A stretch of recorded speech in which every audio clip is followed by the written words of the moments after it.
Shalom, senang sekali boleh kembali menyapa sahabat-sahabat sekalian yang terus mengikuti program pendalaman Alkitab melalui pelajaran Sekolah Sahabat bersama dengan kami Cornelius Media. Kami sangat mengharapkan sahabat-sahabat telah mempersiapkan diri dengan telah membaca dan mempelajari pelajaran Sekolah Sahabat di tempat kita masing-masing, oleh karena program ini tidak menggantikan tanggung jawab pribadi kita. Kita sudah tiba di pelajaran yang ke-7 dengan tema masalah kejahatan. Bersama dengan saya, Pendeta Edward Taliwongso, Pendeta Felix Gosal, dan Pendeta Widodo Purwanto. Kita akan masuk lebih dalam, tapi sebelum itu, mari kita berdoa. Bapa yang penuh kasih, Allah yang penuh kebaikan, saat ini kami rindu untuk kembali mempelajari firman-Mu.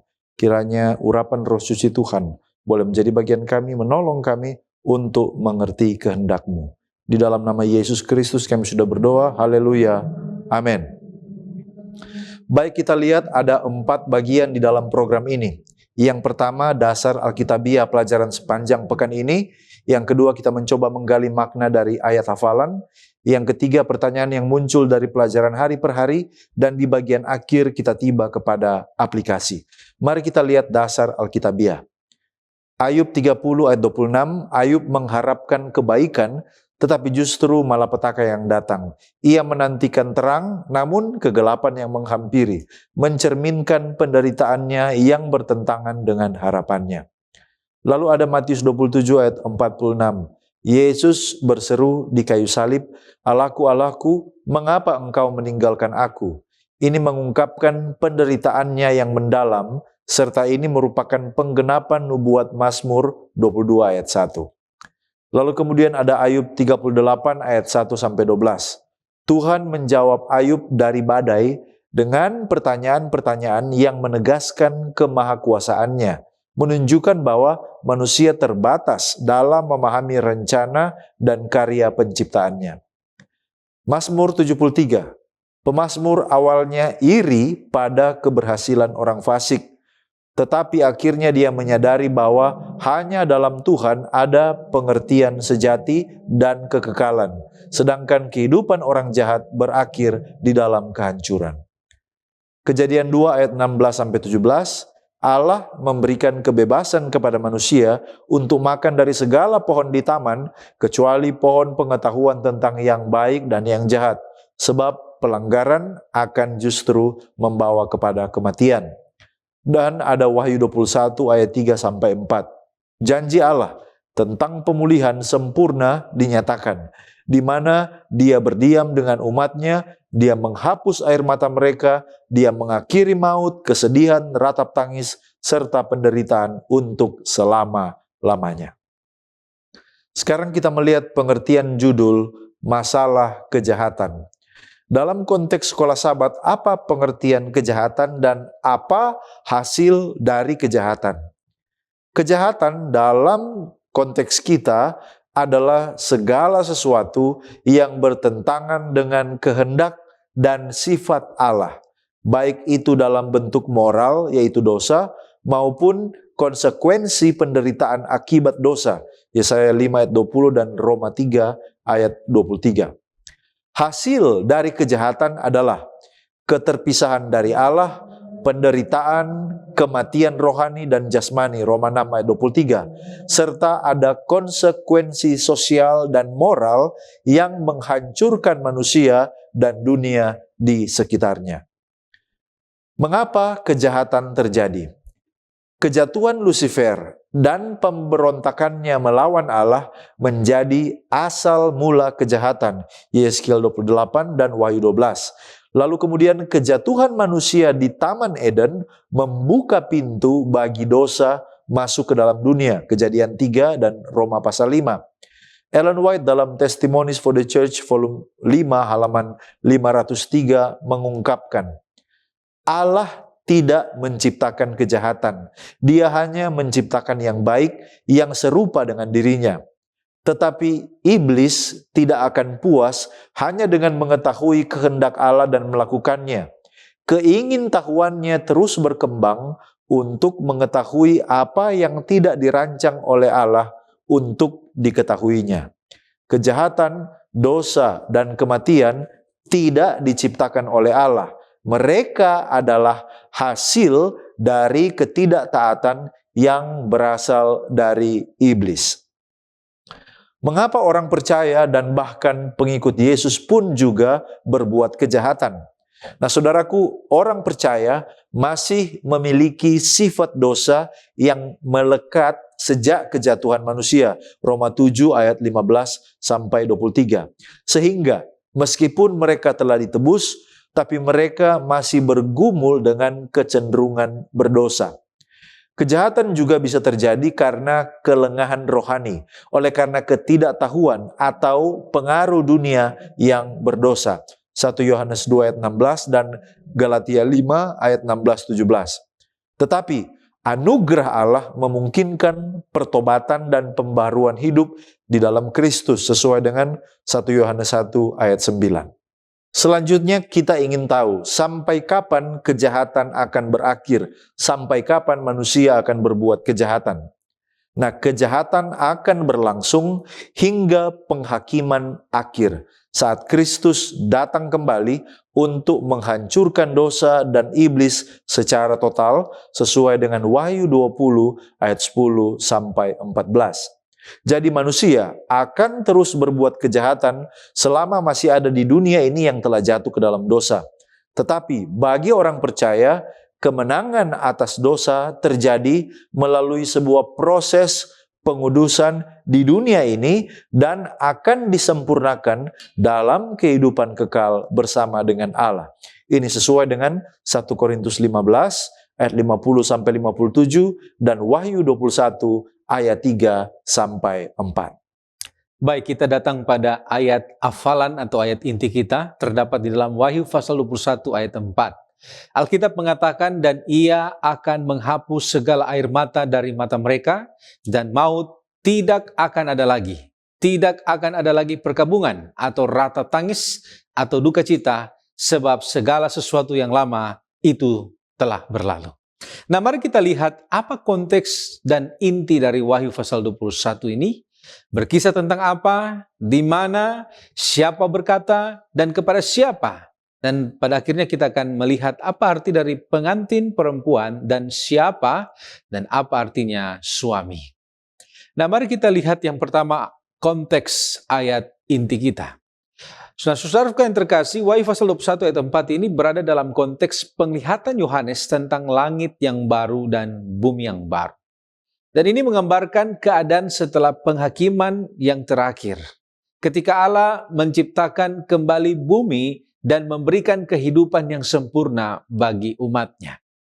Kisah di dalam ayat ini dapat kita pahami bahwa ayat ini menceritakan tentang kondisi di Yerusalem baru, di mana Allah menghapus segala duka cita, menghapus penderitaan umatnya. Tidak ada lagi air mata, tidak ada lagi kematian, perkabungan, ratap tangis, atau tangisan.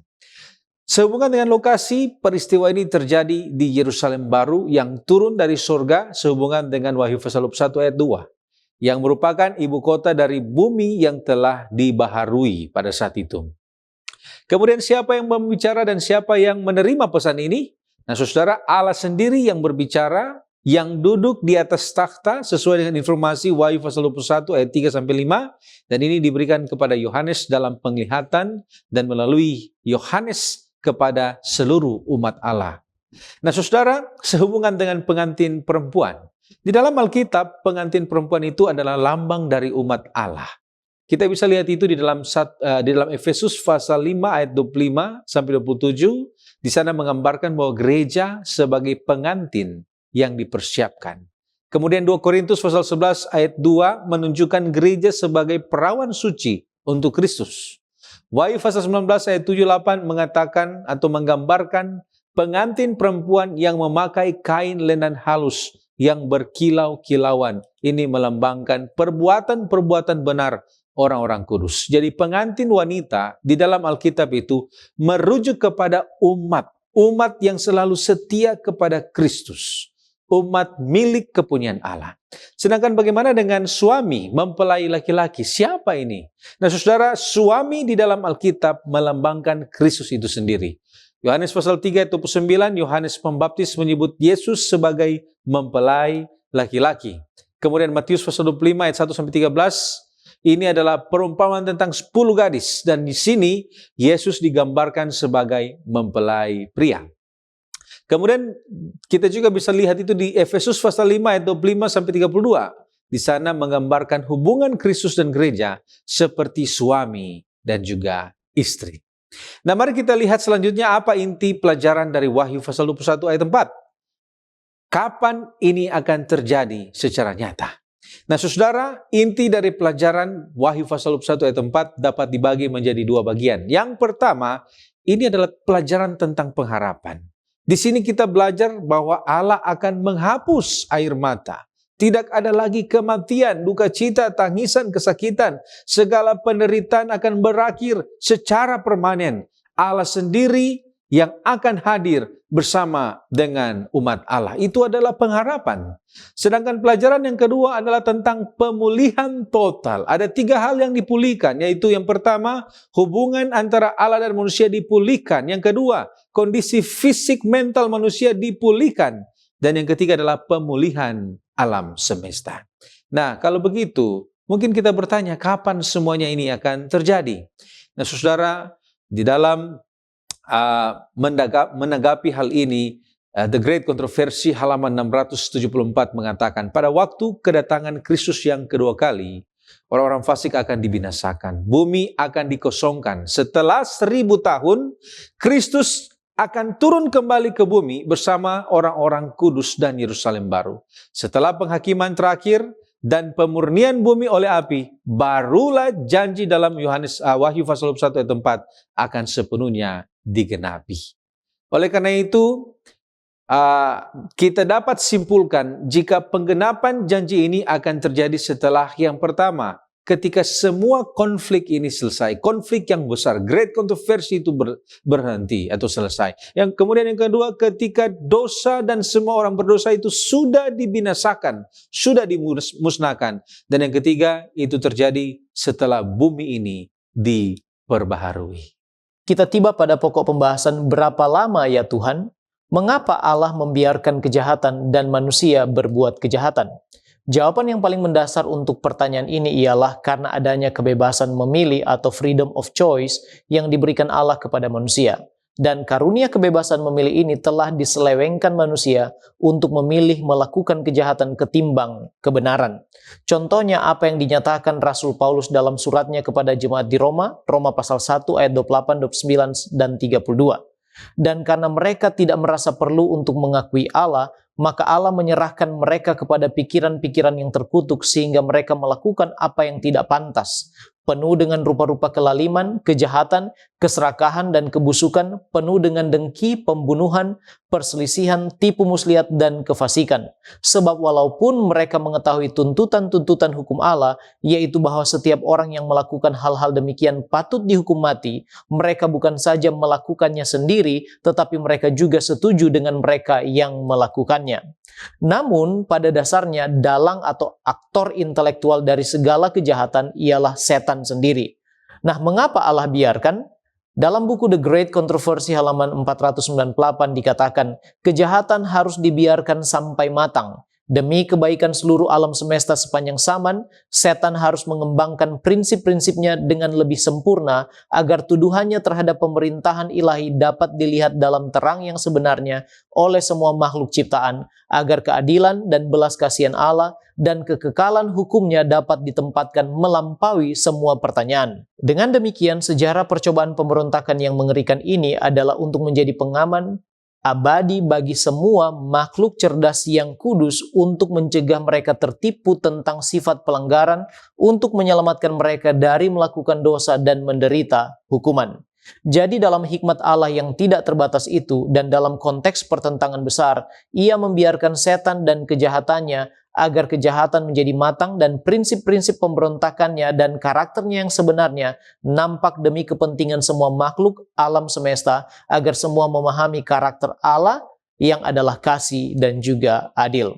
Sekarang mengapa pelaku kejahatan menikmati kejahatannya dan hidup lebih baik dari mereka yang tidak berbuat jahat? Pertanyaan yang sama juga ditanyakan oleh banyak orang percaya di zaman Perjanjian Lama dan juga Perjanjian Baru. Contohnya Nabi Yeremia dalam Yeremia pasal 12 ayat yang pertama. Kemudian juga Mazmur dalam Mazmur 73 ayat 1-12. Dan menyadari keadaan mereka sesungguhnya di ayat yang ke-17 sampai 19 di mana pemazmur mengatakan, sampai aku masuk ke dalam tempat kudus Allah dan memperhatikan kesudahan mereka. Sesungguhnya di tempat-tempat licin kau taruh mereka. Kau jatuhkan mereka hingga hancur. Betapa binasa mereka dalam sekejap mata, lenyap, habis oleh karena kedahsyatan. Itulah sebabnya melalui Daud kita diingatkan dalam Mazmur 37 ayat 1, 2, dan 10. Jangan marah karena orang yang berbuat jahat, jangan iri hati kepada orang yang berbuat curang, sebab mereka segera lisut seperti rumput dan layu seperti tumbuh-tumbuhan hijau. Karena sedikit waktu lagi, maka lenyaplah orang fasik. Jika engkau memperhatikan tempatnya, maka ia sudah tidak ada lagi. Artinya kita tidak boleh berfokus pada kenikmatan hidup yang kelihatan saja, sebab keadaan hidup pelaku kejahatan yang terlihat lebih baik hanyalah untuk sementara dan tidak untuk selama-lamanya. Buku Great Controversy halaman 48 mengatakan Tuhan mengizinkan orang fasik untuk menjadi makmur dan untuk mengungkapkan permusuhan mereka terhadapnya, sehingga ketika mereka telah memenuhi ukuran kejahatan mereka, semua orang dapat melihat keadilan dan belas kasihannya dalam kehancuran total mereka. Hari pembalasannya semakin dekat, ketika semua orang yang telah melanggar hukumnya dan menindas umatnya akan menerima pembalasan yang setimpal atas perbuatan-perbuatan mereka. Roma 1 ayat 18 menegaskan, sebab murka Allah nyata dari sorga atas segala kefasikan dan kelaliman manusia yang menindas kebenaran dan kelaliman. Sekarang bagaimana Yesus mengalahkan kejahatan saat Yesus berada di dunia ini? Yesus mengalahkan kejahatan dengan firman kebenaran. Yohanes 8 ayat 46 katakan, siapakah di antaramu yang membuktikan bahwa aku berbuat dosa? Apabila aku mengatakan kebenaran, mengapakah kamu tidak percaya kepadaku? Yesus di sini mengedepankan kebenaran firman Allah dan hidup sesuai dengannya. Yesus menghadapi pencobaan dari si jahat di padang gurun dengan selalu mengatakan ada tertulis, ada tertulis. Dan hal ini mungkin karena ia sepenuhnya bergantung kepada Bapanya ketika ia hidup di dunia ini. Ibrani 5 ayat yang ke-7 mengatakan dalam hidupnya sebagai manusia, ia telah mempersembahkan doa dan permohonan dengan ratap tangis dan keluhan kepada Dia yang sanggup menyelamatkannya dari maut, dan karena kesalehannya ia telah didengarkan. Selama kita bergantung kepada Allah, kita pun dapat mengalahkan kejahatan dengan kebenaran dan kebaikan. Roma 12 ayat 21 katakan, janganlah kamu kalah terhadap kejahatan, tetapi kalahkanlah kejahatan dengan kebaikan. Selanjutnya kita melihat pelajaran hari Senin, ada banyak hal yang tidak kita ketahui. Ada ungkapan mengatakan bahwa kasih mengalahkan kejahatan. Apa maksudnya dan bagaimana mungkin ini terjadi?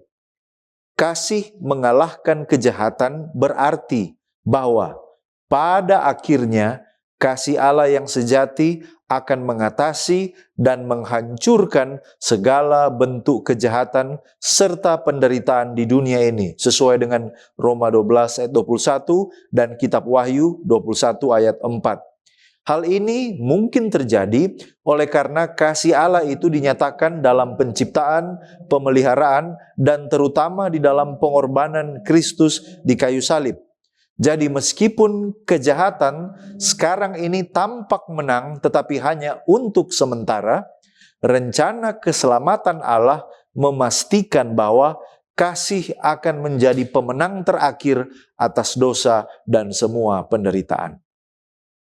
Apa kira-kira pelajaran dari Ayub yang berhubungan dengan kejahatan?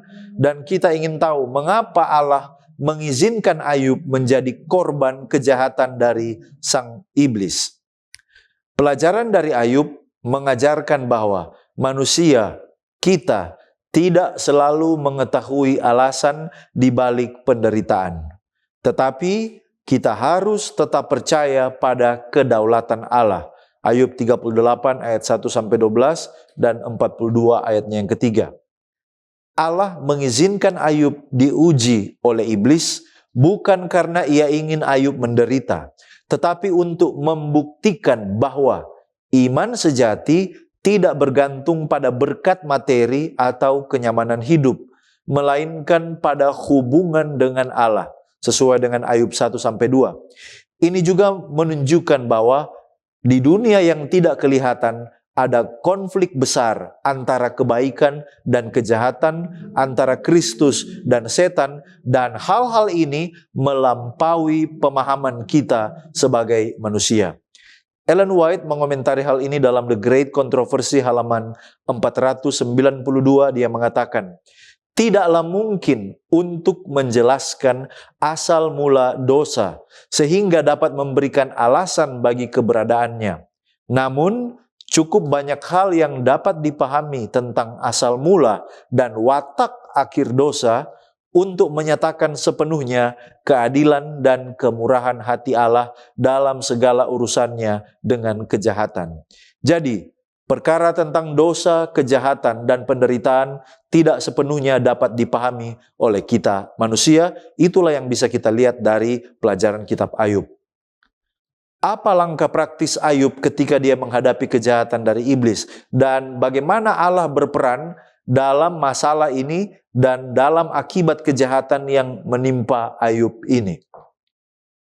Langkah praktis Ayub ketika dia menghadapi kejahatan iblis adalah dia tetap berpegang teguh pada imannya kepada Allah. Meskipun pada waktu itu dia tidak mengerti mengapa dia harus mengalami penderitaan. Ayub 1 ayat 21 dan Ayub 13 ayat 15. Yang kedua, ia merendahkan dirinya dan mengakui keterbatasannya di hadapan kebesaran Allah. Ayub 42 ayat 1 sampai 6. Bagaimana dengan peran Allah di dalam penderitaannya? Allah berperan dalam mengatasi kejahatan yang menimpa Ayub dengan akhirnya Allah memulihkan kehidupannya, memberkati dia lebih daripada sebelumnya, dan menunjukkan bahwa ia tetap berdaulat atas segala sesuatu. Ayub 42 ayat 10 sampai 17. Hal ini menjadi bukti bahwa Allah tidak membiarkan kejahatan menang selama-lamanya, dan pada waktu yang ia tentukan, ia akan menyatakan keadilannya atas penderitaan manusia. Jadi sebagai kesimpulannya, meskipun kita tidak selalu memahami alasan di balik kejahatan, penderitaan, tetapi kita dapat belajar dari Ayub untuk percaya kepada kasih dan kedaulatan Allah. Kita tiba pada pokok pembahasan mengenai penganut teisme yang skeptis. Nah, apa pengertian teisme dan apa pengertian skeptis? Dan dalam konteks pelajaran sekolah sahabat kita, pelajaran hari Selasa, apa pengertian dari teisme yang skeptis? Nah, saudara, teisme ini adalah kepercayaan jika Allah itu ada. Sedangkan skeptis adalah sikap kurang percaya atau ragu terhadap sesuatu tanpa bukti yang kuat.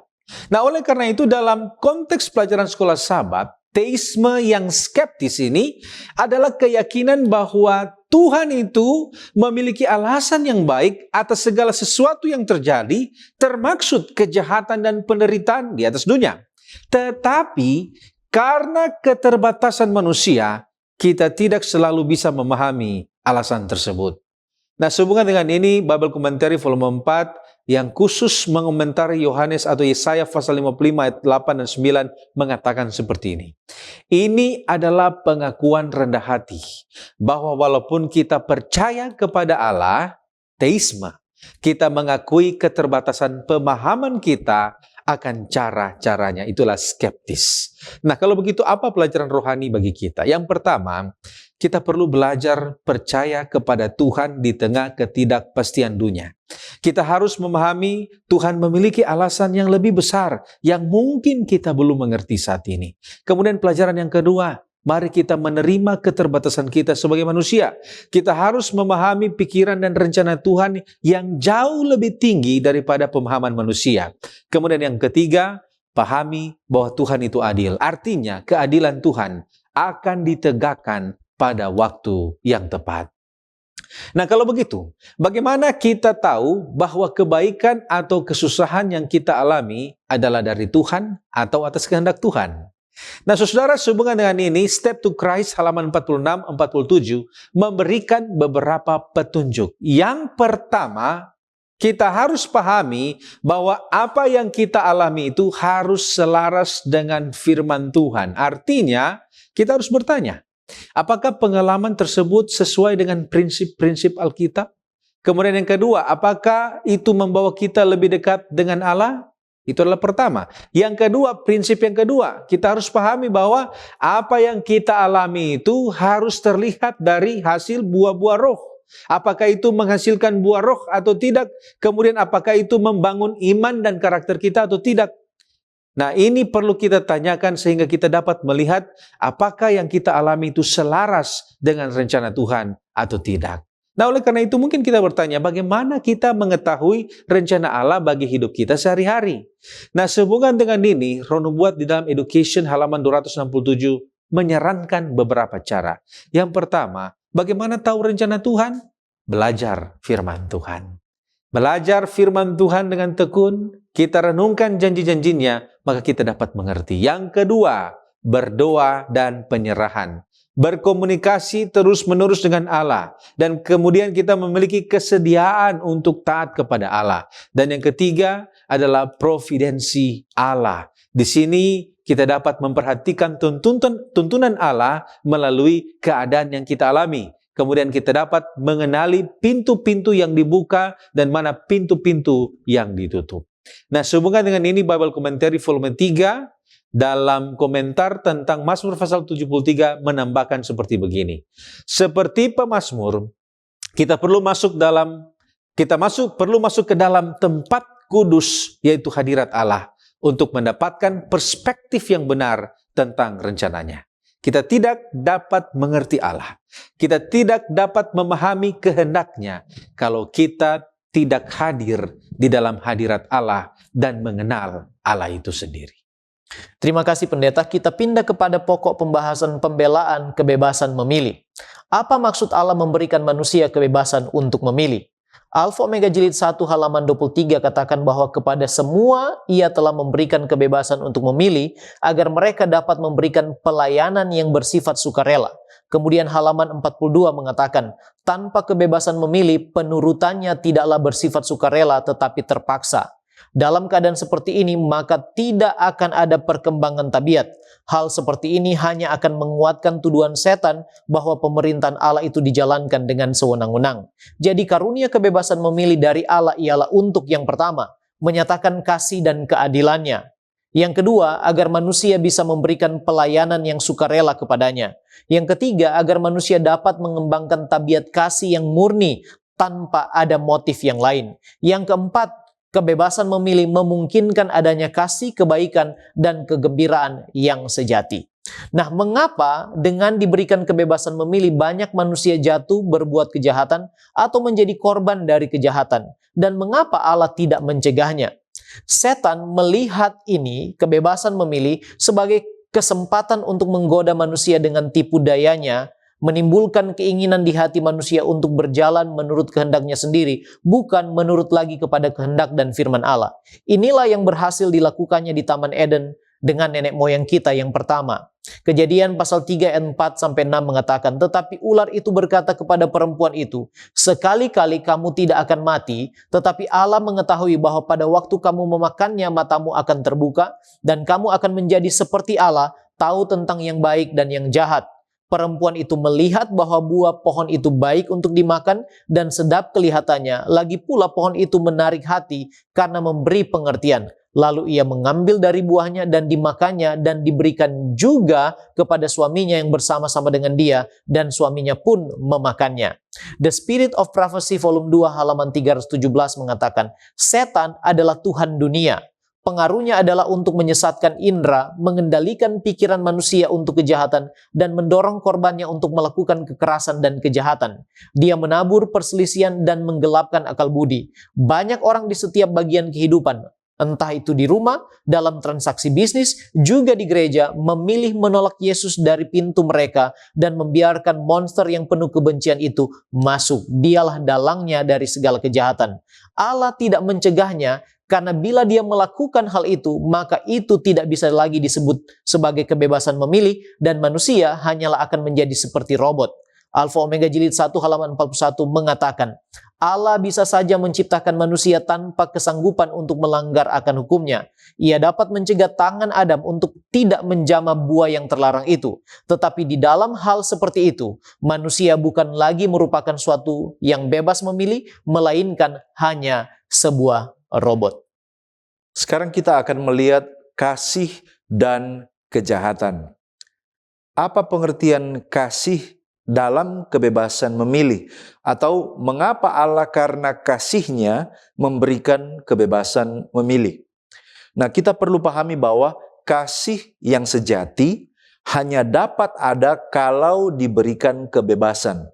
Allah menciptakan manusia dengan kehendak bebas karena kasih-Nya. Sebab kasih tidak dapat dipaksakan atau diperoleh dengan kekerasan. Ini sesuai dengan komentar Ellen White dalam Alfa Omega Jilid 5 halaman 16.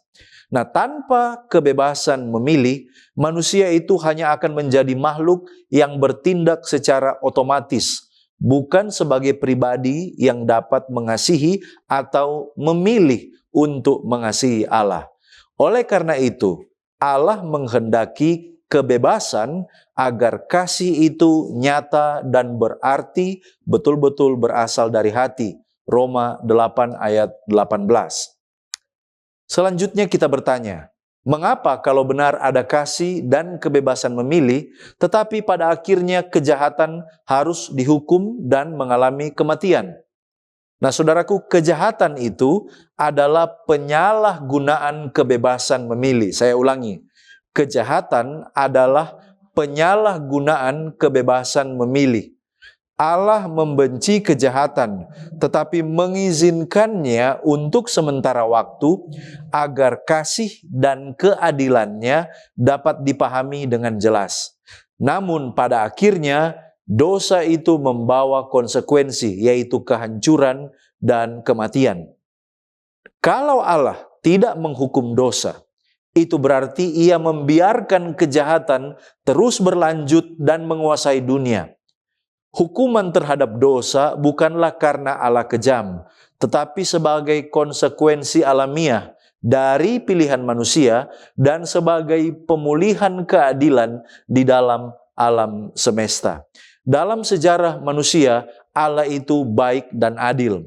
Ellen White menekankan hal ini dalam Patriarchs and Prophets halaman 33. Dia katakan, sejarah konflik besar antara yang baik dan yang jahat, sejak pertama kali dimulai di sorga, hingga penaklukan akhir pemberontakan dan pembasmian dosa secara total, juga merupakan demonstrasi kasih Allah yang tidak pernah berubah. Jadi, di dalam pembinasaan dosa dan orang berdosa pun, itu adalah demonstrasi kasih Allah yang tidak berubah. Mengapa kasih Allah tidak mencegah kejahatan untuk terjadi?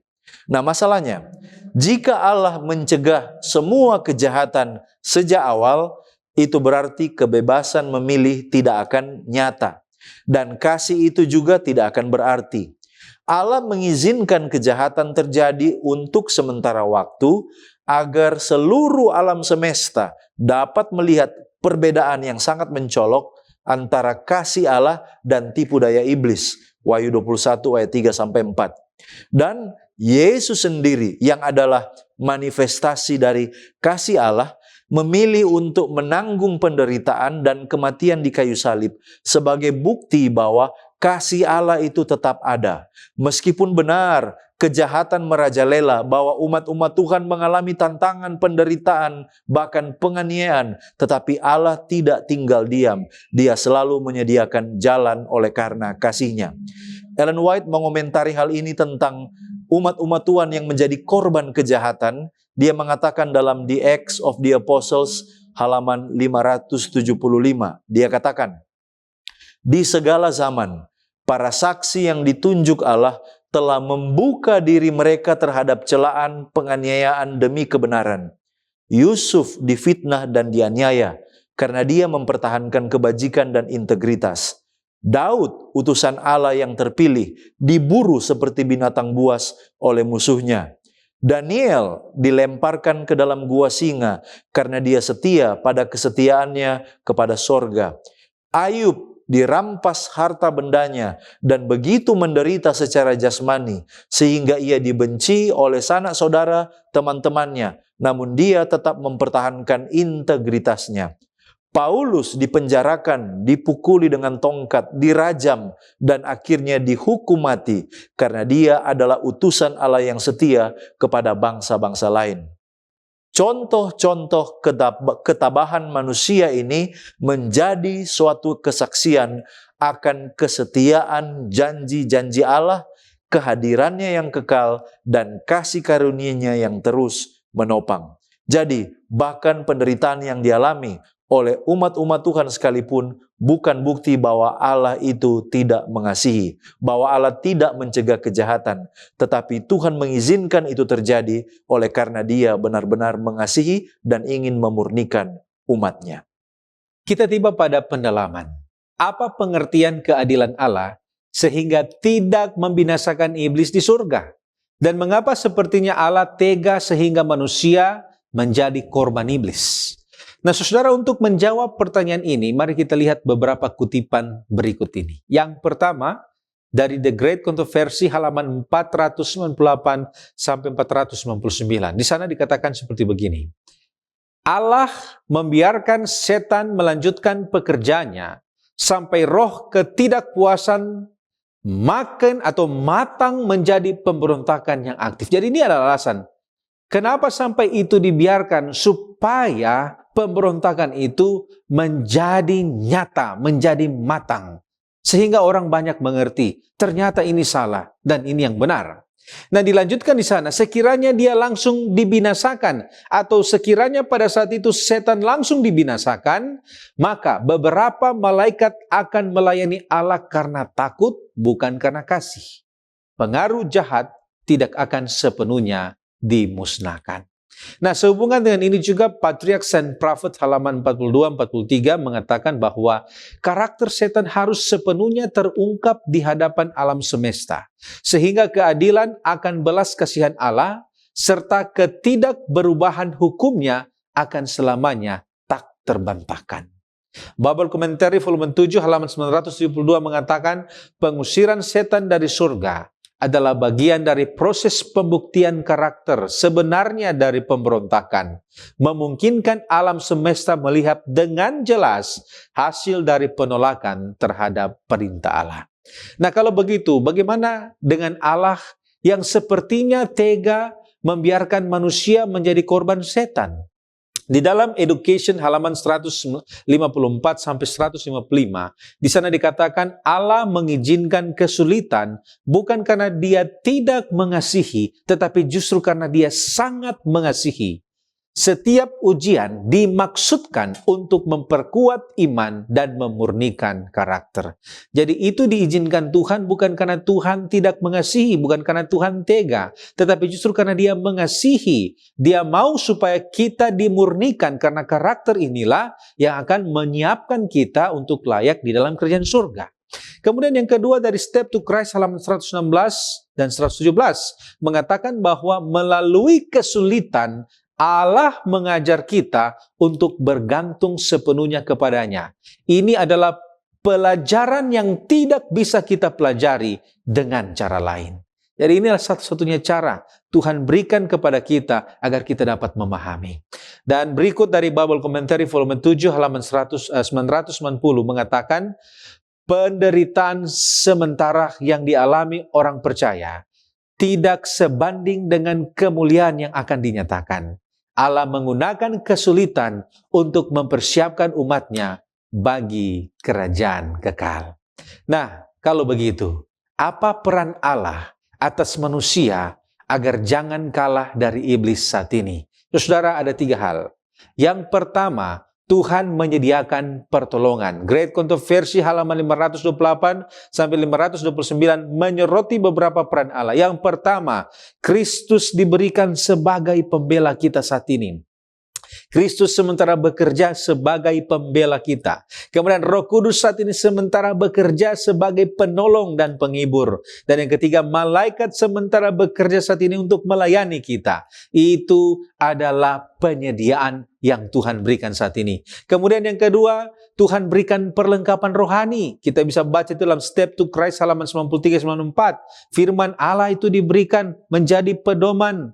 Kemudian doa sebagai sarana komunikasi, iman sebagai senjata. Ini adalah perlengkapan rohani. Dan yang ketiga, bagaimana supaya kita tidak dapat dikalahkan oleh Allah?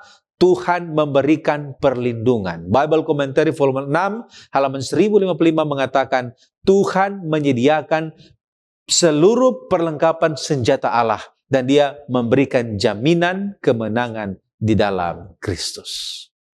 Saudaraku, sebagai penutup dan juga aplikasi dari apa yang kita pelajari dan diskusikan bersama, apa cara dan langkah agar kita tidak berbuat jahat? Yang pertama, kita perlu membangun tabiat takut akan Tuhan. Amsal 16 ayat 6 katakan, dengan kasih dan kesetiaan, kesalahan diampuni. Karena takut akan Tuhan, orang menjauhi kejahatan. Jadi perlu membangun tabiat takut akan Tuhan.